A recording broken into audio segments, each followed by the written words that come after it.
ಗೊತ್ತಿಲ್ಲ ಶಿವನೇ ಭಕ್ತಿದಾರಿಯು, ಗೊತ್ತಿಲ್ಲ ಶಿವನೇ ಭಕ್ತಿದಾರಿಯು, ಗೊತ್ತಿರುವುದೊಂದೇ ದೈವ ಬಾರಿಯು, ಗೊತ್ತಿರುವುದೊಂದೇ ದೈವ ಬಾರಿಯು.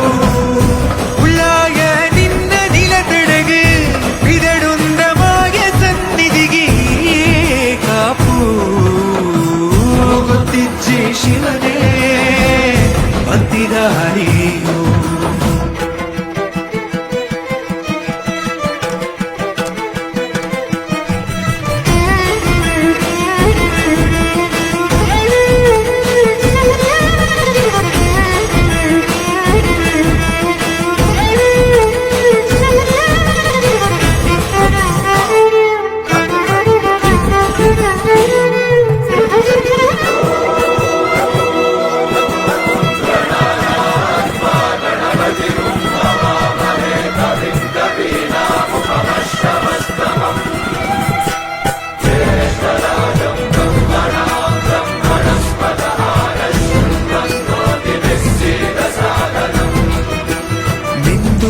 ಮಡಿಯನೊಟ್ಟು ಬಂದು ಕೈಯ ಮುಗಿಯುತ್ತಾ ಗಂಗಾ ಜಲದ ಕಳಶ ಹಿಡಿದು ಬಿಂಬ ಮಾಡುತ್ತಾ ಸರ್ವೇ ಜನಹಿತಂ ಪ್ರಾಣಂ ಸ್ಥಾಪಿತ ಉಂಟಾಗಿಸುತ್ತಲೇ ಪರಶಿವ ಶಕ್ತಿಯ ಮಂತ್ರ ಘೋಷಧಿ ಬಿರದು ಭಕ್ತಿಯ ದೇಹ ಶುದ್ಧಿರಣೆ